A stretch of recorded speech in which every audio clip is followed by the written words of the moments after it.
And we are live. Hi there, I'm Dr. Jason Day. Thank you so much for joining us and spending these moments with us. While we let these parents jump on, wow, there's a lot of you. While we let these people jump on for the next minute, I want to strongly encourage you to go ahead and remove those distractions from the room. Close out the Facebook, turn the TV off, get the kids squared away, because today is not just about bringing awareness to a topic.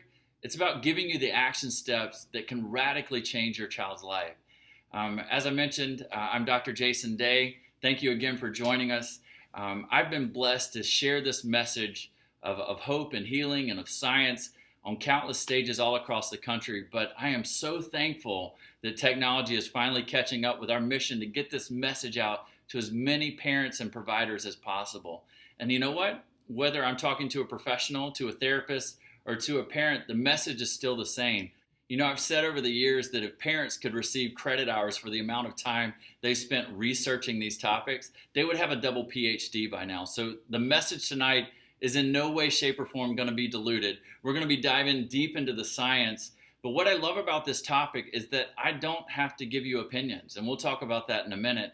But the reason I do this, my why behind this, is these 5 little guys right here. This is Oliver, Elijah, Finn, Jace, and our recent addition by adoption, Mr. Silas. And they are why I do what I do. And it's not because I want to provide this amazing life for them, but I have a front row seat to their amazing life. Things like sensory issues or weak immune systems or poor sleep or anxiety, they just haven't touched our home, and there's a reason for that. When I grew up in the early 1980s, there was always that one kid in class that was kind of sickly. There was that one kid in class that was kind of pudgy. But if we fast forward 30 years, there's just one kid in class that doesn't have a diagnosis. There's one kid in class that isn't taking a prescription medication. And there's a reason for that. And the idea that it's our genetics, it's kind of absurd. Our genetics haven't changed that much over the last 30 years, or 30,000 years to be that matter. Why on earth are we seeing these meteoric rises and these challenges? And as I mentioned before, you're not going to hear any soapboxes tonight. It's not one thing. But the notion that we don't understand what's going on with a child with autism or anxiety or sensory processing disorder or why they got there is simply not true. We know what's causing it, and it's not one thing. But here's the facts. 1 in less than 50 boys have autism. 1 in 9 children have asthma. 1 in 6 will be learning disabled. 1 in 4 children have chronic illnesses. 1 in 5 have a defined mental disorder. Is anybody okay with that? I mean, obviously that's a radical shift in the wrong direction. And there's a reason for that, and it's not our genetics. It's definitely not our awareness. The idea that all of those numbers have shifted in that direction simply because doctors have become better at diagnosing these things, it just doesn't make any sense. As if a mother in 1970 wouldn't have known her child had autism or something was disconnected. As if teachers, as if professionals, as if parents wouldn't have known these things. It just doesn't add up. But before we dive in deeper, I want to give an awareness test for all of you out there. Pay attention, very close attention to the video below. This is an awareness test. How many passes does the team in white make? Go!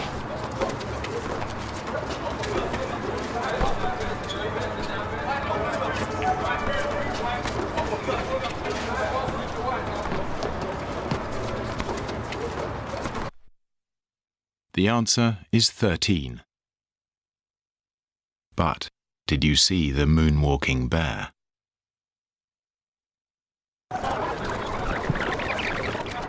Go!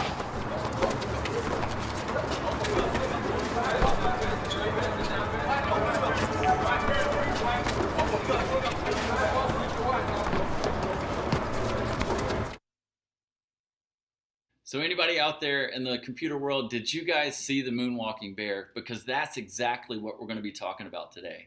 Sometimes we're so focused on symptoms, sometimes we're so focused on all the outside distraction and noise that we literally miss a moonwalking bear right center stage.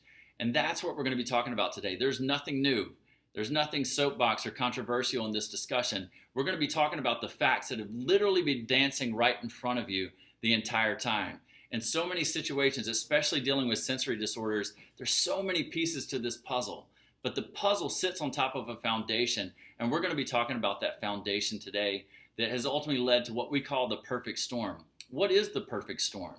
The perfect storm is a myriad of stressors, physical, chemical, emotional stressors that are pushing and pushing and pushing in on our kids' brain and nerve system, ultimately kicking into fight or flight. But you got to remember the fight or flight spectrum is the sensory spectrum, the sympathetic spectrum, the actual spectrum of spectrum disorders. And that's exactly what we're going to be diving in today. Awareness is key, so we have to discover what are the types of stressors that are stressing our kids and babies out. We call them the 3 T's. Now, what is the first T? The first T is traumas, physical types of stressors. In utero constraint, birth trauma is quite possibly the most overlooked childhood epidemic facing our kids today. Forceps, vacuum extractions are incredibly common, especially with C-sections. And once they're out, we have car seats that aren't necessarily built for kids' spines. Baby Bjorns do not put kids in an optimal position. Bounce seats or bumbo seats, these are all physical types of stressors. But let's say that they had a perfect birth, that they didn't have these types of stressors. Kids will be kids. And if your kids are anything like my 5 boys, I jokingly say my primary role as a parent, at least right now, is to keep them alive. They daily try to kill themselves in very creative ways. I'll give them that. And actually, we have a video below there. We certainly don't have time to go into it. But growing up as a kid, one of my favorite TV shows was America's Funniest Home Videos. And it was a constant highlight reel of people just wiping out. And I just took so much delight in that as a kid, seeing people wipe out on a regular basis. But now that I'm actually a pediatric chiropractor and I know what's going on underneath there, it's not so funny anymore. Kids stress themselves out physically, and sometimes that disconnect or stress begins in utero or on day 1. We're going to dive much deeper into that in the very near future, but hang on to that thought. The second type of stress, or the second T, is toxins or chemical type of stressors. Preservatives, pesticides, processed foods are everywhere. Sugar, grains, and dairy are like the hallmark and foundation of the American diet. Environmental chemicals are also everywhere. Pitocin has had a direct connection and link to sensory issues. There's been studies on that. Epidurals, antibiotics are passed out like candy. Now, vaccines will be a controversial topic probably to the end of time, but I have personally taken care of kids that have been injured by vaccines. That's not a shot at vaccines. There's not a single medication in the world, including Tylenol, that says they can be perfectly safe for everybody. Does the risk outweigh the reward? I take care of a little girl that deals with seizures, and her mother is actually a medical doctor that administers vaccines. And I support that choice and support that decision for that doctor and that mom. But without a doubt, it's been documented that she did have a bad reaction to those vaccines. So we pay tribute to those moms that know something has happened on that end, which brings us to the third T, or the third type of stressor, which is thoughts or emotional types of stressors. A stressful or fear-based pregnancy is sometimes the very beginning of it all. Now, what's the book that every mom gets when she finds out she's expecting? That's right, What to Expect When You're Expecting. Does anybody out there know who the author of that book is? I jokingly say it's Stephen King because it's easily one of the most scariest, terrifying books I've ever read in my entire life. It basically catalogs everything that's wrong with pregnancy, everything that's going to go wrong with your pregnancy, and why you should freak out about it every single step of the way. But you got to remember that the neurology of the mother is the neurology of the baby. It's shared. So if a mom's stressed, baby's stressed as well. A stressful, forced emergency deliveries, NICU stays, a fast-paced, high-stress lifestyle, and honestly, bullying. If we're going to be honest with ourselves, these kids are different. They're incredibly special. They're unique. But that difference is noticed by a lot of people, including teachers and students, and a lot of times they're put to the side of the classroom or the back of the classroom, and different grabs in a type of attention that just doesn't work out for these kids, which in many cases leads to bullying. So you have these 3 types of stressors that are pushing and pushing and pushing in. But what are they pushing in on? They're pushing in on the brain and the nerve system. And whenever that brain and nerve system is overwhelmed, it kicks into fight or flight. It leads to a disconnect that we call subluxation. And honestly, I truly do not care if you remember the word subluxation. Think of it as disconnect. And there are signs of this disconnect, sometimes from the birth. A traumatic birth or constraint is all but a guarantee for this type of disconnect. Plagiocephaly, asymmetries, or the flat back of the head, those are misshapen heads for a reason. How much pressure and stress do you think it takes to misshape a baby's head? Difficulty nursing or torticollis, ear infections, reflux, colic, constipation. Why on earth would I put all these on the same row? Well, there is a powerful nerve in the body called the vagus nerve, V-A-G-U-S, and it's the ultimate brake pedal For the gas pedal, it is the fight or flight response. When the vagus nerve is irritated, damaged, or stressed, it just doesn't work as well. And now we have this Ferrari stressed out type brain with bicycle brakes, which leads to weak immune system, which leads to weak digestion, which leads to all of these challenges: ear infections, reflux, colic, and constipation. Sitting or crawling challenges is next on the list. Decreased range of motion, spasm, hypertonicity, a weakness, a poor core, poor balance and coordination is the hallmark of a child with sensory processing disorder. And honestly, this is why I'm having the discussion. I'm a chiropractor, and some people think, well, what the heck does a sensory issue have to do with a guy that fixes people bad backs? Well, honestly, chiropractic is not about your back. It's about the nerve system. It's about the brain. It's about that brain-body connection and optimizing that from day one. Chiropractors are not back doctors. They're nerve doctors. And here's a brilliant quote by a brilliant man. His name's Bruce Lipton. He's a stem cell biologist. And he says that the function of the nerve system is to perceive the environment and coordinate the behavior of all other cells. Why did we include this quote? Well, it's like page one. It's sentence one in all biology textbooks. We have to start somewhere, and that beginning point is the nerve system. But how well does a child with autism perceive his environment? Yeah, not too well. How well does a child with sensory processing disorder coordinate anything? Yeah, it's problematic. So if you have an issue with perception or coordination, I guarantee you it is rooted in neurology. There's a balance going on with this nerve system. There's this thing called the autonomic nervous system. It's the automatic parts of you that are working without you having to think about it. And there are two major divisions of that autonomic nervous system: sympathetics and parasympathetics. We're diving deeper, but pay attention with me. Stay with me here. It's very important. Sympathetics is the fight or flight spectrum, the sensory spectrum, the actual spectrum of spectrum disorders. Parasympathetics is the brake pedal to that stress response. But what happens when the body's overwhelmed with traumas, toxins, thoughts? It leads to that disconnect. A nervous system and brain that's stuck in disconnect opens the door for chronic stress response, which is the sensory spectrum disorder, which is autism, which is anxiety, which is headaches, which is a weak immune system, which is digestive challenges, which is all these issues overwhelming a brain that's stuck in fight or flight. As you can see, it's all about balance. Sympathetics are not a bad thing. Parasympathetics aren't necessarily a good thing. It's about those being in balance. And when a nervous system is stuck on fight or flight, we've shifted way towards sympathetics and overwhelmed the brain with nociception. So now we're understanding a little bit more about the causes, the 3 T's: traumas, toxins, and thoughts. But what happens when that nervous system becomes disconnected and overwhelmed? What's the neurological impact that we've labeled the 5 D's, and how on earth do we correct this? Well, we'll dive into the first D, which is a physical type of disconnect. Subluxation occurs when a joint becomes misaligned and fixated, losing its ability to go through proper ranges of motion, which is the first D, dyskinesia. Dys means abnormal, kinesia means movement. It's just not moving too well. In his research, Dr. Gutman found that spinal injury was present in 80% of the infants he examined shortly after birth, causing interference to the neurologic and immune function. Now, why on earth would a nerve system distraction or irritation affect the immune system?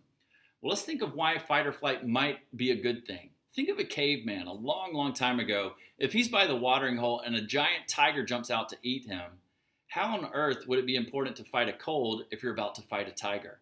Why would it be important to digest breakfast if you're about to beat breakfast? If we were to take a survey of 1,000 kids with sensory issues, do you think ear infections, colic, constipation, weak immune system, chronic sickness, those are exponentially higher than the average healthier population? Now we know why. Because when a nervous system is stuck in fight or flight, the major energy suckers, that is the digestive system and immune system, are just put on the back burner. The thing with fight or flight, it's perfectly good for moments. It's absolutely detrimental if your brain and body stay stuck in fight or flight. And that is where these kids live. We have a short video of where this disconnect, this physical disconnect, begins with so many people.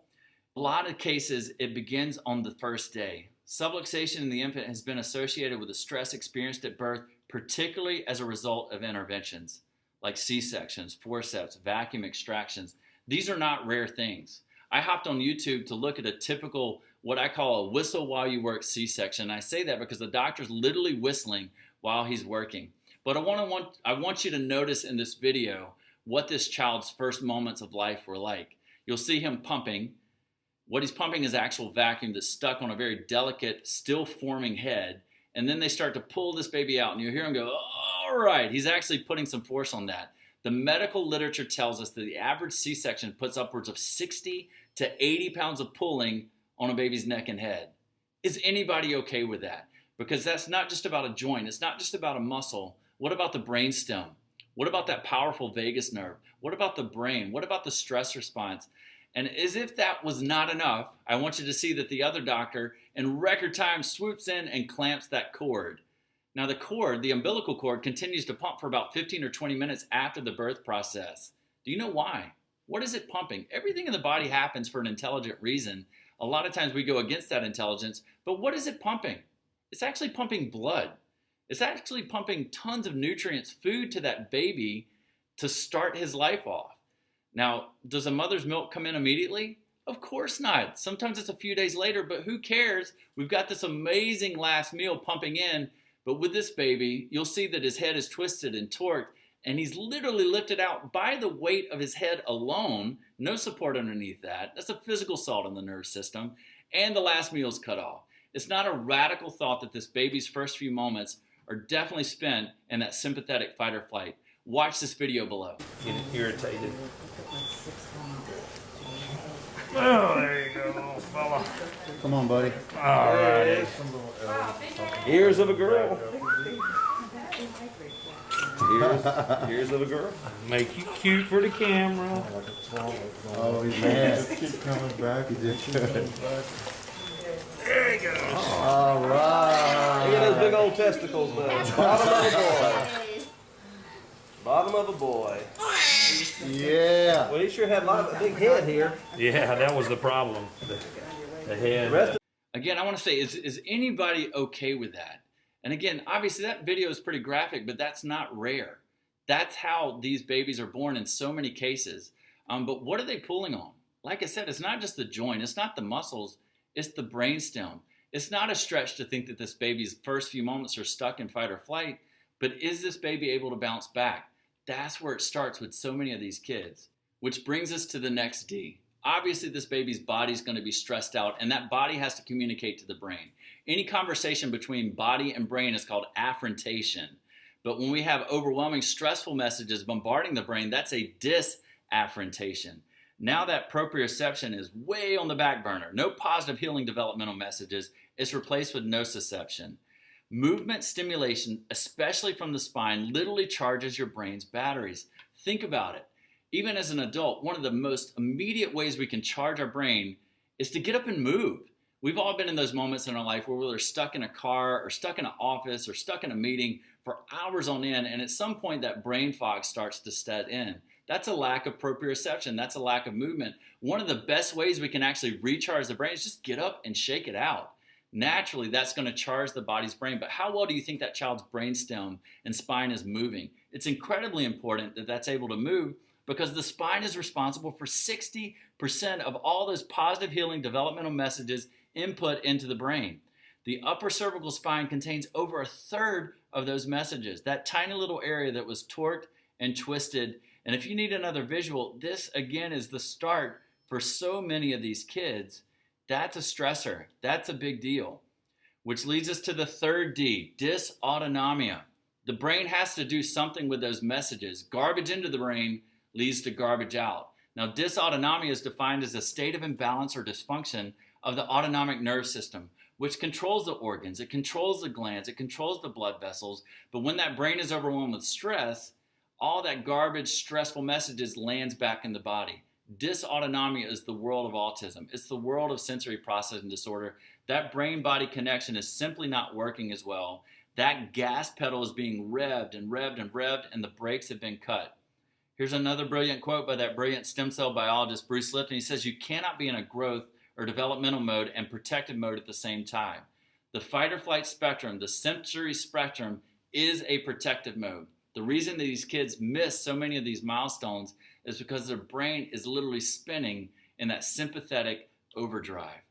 Which leads us to the next D, dysponesis, errors in energy output. Now I understand these words are getting pretty technical, but I guarantee you've seen them before.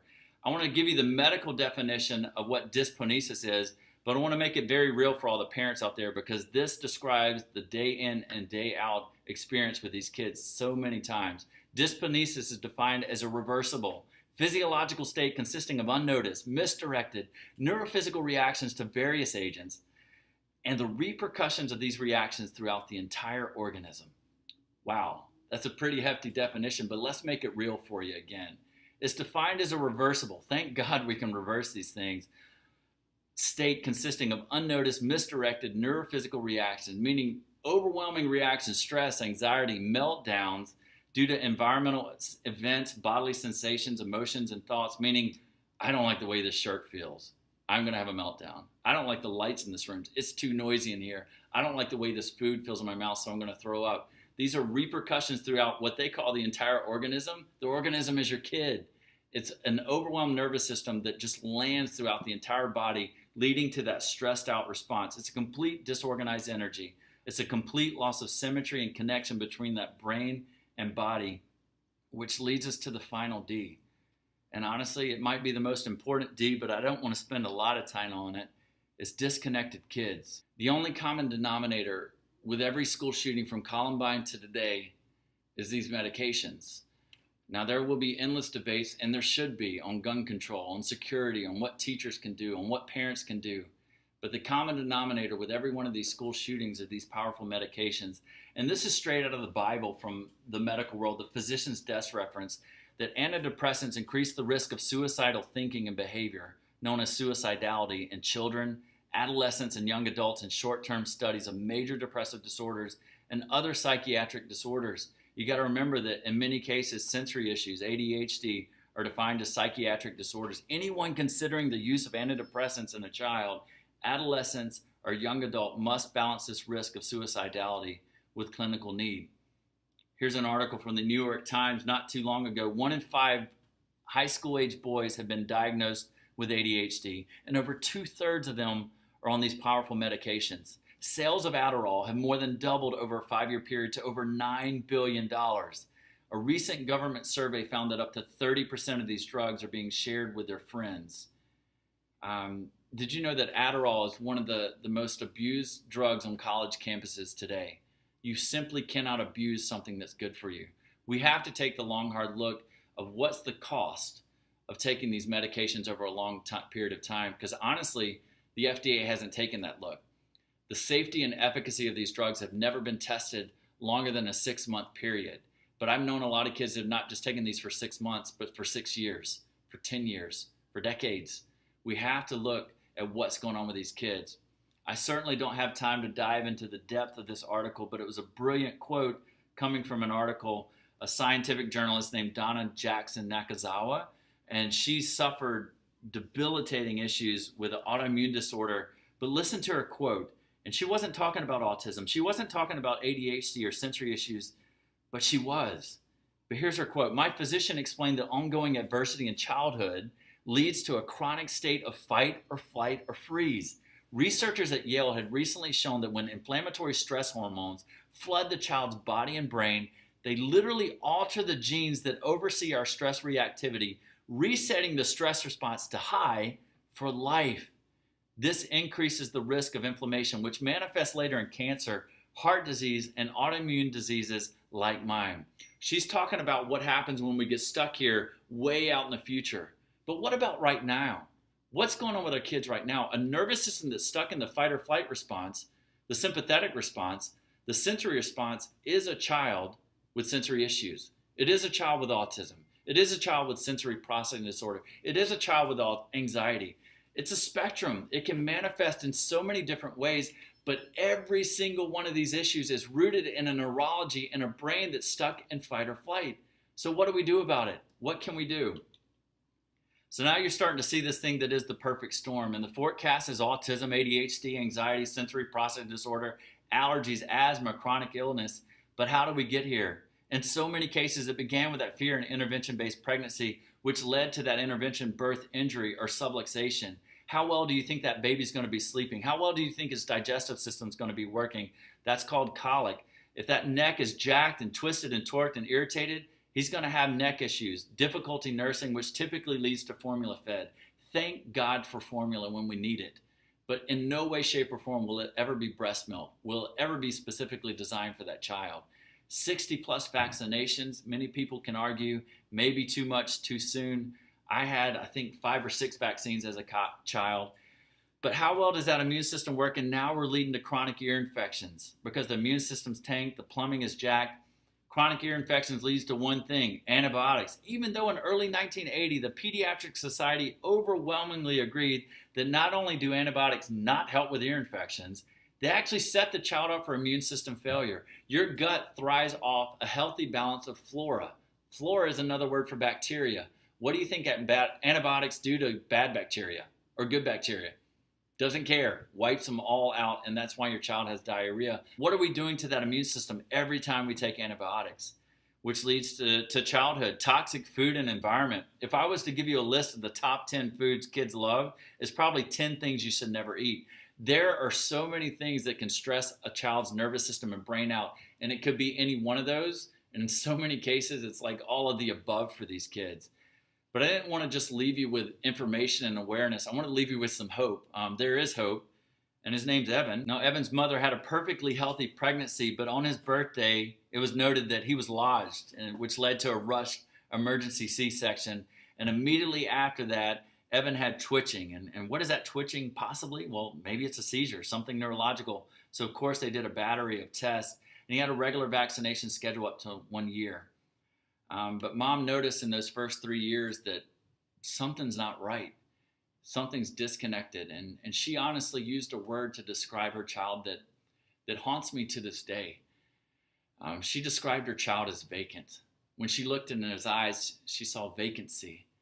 Now, as a doctor, I understand that, but as a parent, it broke my heart because when I look at my child's eyes, I want to see connection.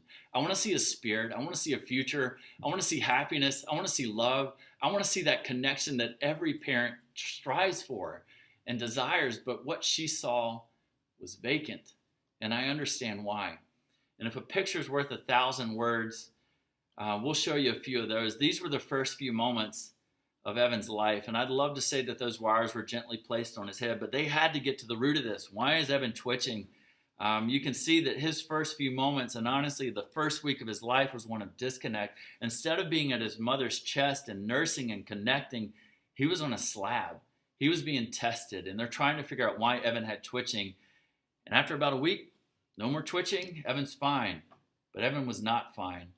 And Evan's parents took their son to the leading doctors in the area when he was 3.5 years old and came away with a diagnosis of autism. He was mostly nonverbal, unable to follow directions, poor to little eye contact with his parents, very emotional.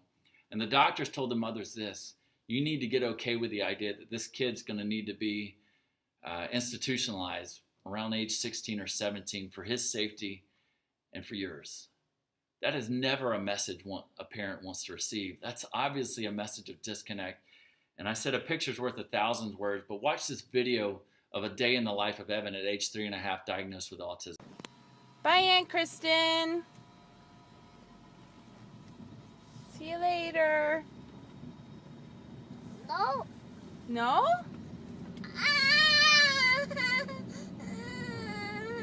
Did you have fun? Did you have fun? Yes? Yes? Do you love Aunt Kristen? Say yes. Yeah? What? Bye, Aunt Kristen. We'll see you later. You see that mother desperately trying to connect with her child, but what she's left is with a vacant child. You can see the frustration in that baby's eyes. And honestly, as a provider, when I started this work and helping these kids, seeing kids like Evan, I thought, my God, how frustrating and challenging that must be for a parent. How frustrating and challenging is that for a provider or a specialist to help this kid? But then it dawned on me, how horrible is that for Evan? How terrifying is that? As parents, we all have our stressful moments. We have contacts.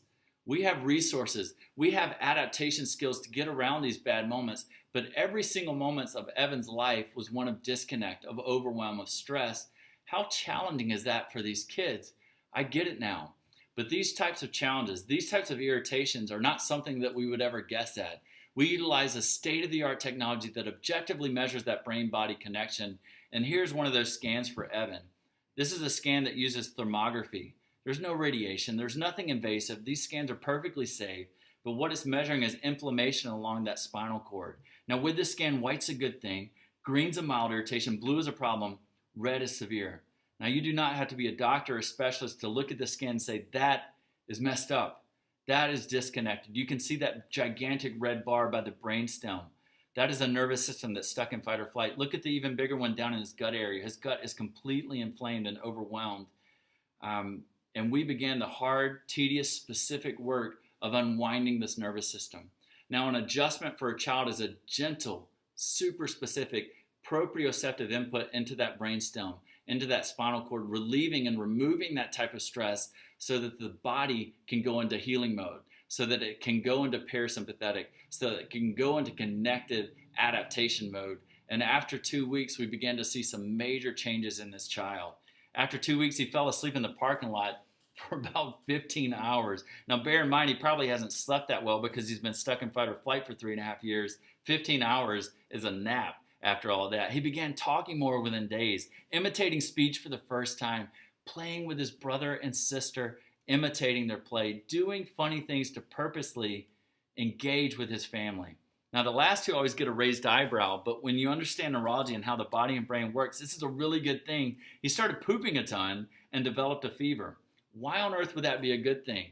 His immune system is finally waking up. It's fighting back. The way the body fights back against a lot of these irritations and inflammations is to raise the temperature, which is called a fever. That's actually a good thing. Why would his body start pooping a ton? Parasympathetics are engaged. The gut is finally waking up. It's removing all those toxins that have just been lodged and stuck for so long. And like I said, we want to see the changes. You can see it in this video. Check this out. Is that a bird? Good bird. Tweet, tweet. What's that one? Goody! What is it? Goody! A dog? Yes, I am. Yep. And a truck. What's that? A truck. A truck? A fast truck. Fast truck. A fast. The fast. So fast. What's a truck? What's that one? A cupcake! No, this one. What's this one? A snake! A snake. A good noise again. Yeah? Oh! Show me what a snake says. A girl with a fish. What does a snake say? Meow. Now, honestly, I could have played that video on mute and you see a different child. Look at the light in his eyes. That is a different kid. That is a connected kid. And in no way, shape, or form am I treating autism or am I treating sensory processing disorder. In no way did I heal him. But when you unlock and remove those irritations between brain and body, miracles happen. The body and the brain healed itself. And he's lost his diagnosis of autism. I'm happy to report that today he's speaking in full sentences. He's exploding with development in speech. He's sleeping better, behaving better. He's potty trained, never sick. He's totally back on track and at the head of his class. Honestly, this is why I do what I do. This is why I love what I do, so that Evan and his family and families just like yours have some hope, have a future, have a connected future, so that that vacancy turns to connection, that that frustration turns to a future. And I know as a parent, you might be wondering, could my kid be having one of these irritations? Could it be something as simple and powerful as that? Well, today's webinar is not about leaving you wondering. I want to leave you with an opportunity. And that opportunity is to get checked. We get our eyes checked, our ears checked, our teeth checked. Why on earth are we not checking the most important system of the body that regulates all of this thing called life? And that's the opportunity I'm leaving with you today. I want to thank you for sticking with us this entire time. I can't think of anything more important than your child's health, than your family's health. I understand that you have questions. You should. Let's start that conversation right now. You have some options moving forward. That full examination is not just a thermal scan. We also do an EMG scan, which measures the electrical tone of that neuromuscular junction. What that basically measuring is that system in complete stress mode? We also have a test that cardiologists developed over 10 years ago that measure the fight or flight response objectively. We put all three of these technologies together to lay out a clear blueprint of exactly what's going on, what you need to do about it, how long that'll take, and how much that'll cost. All of that's laid out up front to empower you as a parent to make the decision that's best for your family and for your child's future. That full examination typically takes about 45 minutes. I ask that you reach out to us right now. Reach out with your questions. Reach out to schedule an appointment right now, whether that's appointment for a consultation and examination or the conversation. I'm happy to start that conversation right now. I can't think of anything more important than this. So take action, ask questions. Let's continue the conversation. Thank you so much for tuning in. I look forward to connecting with you soon. Bye, everybody.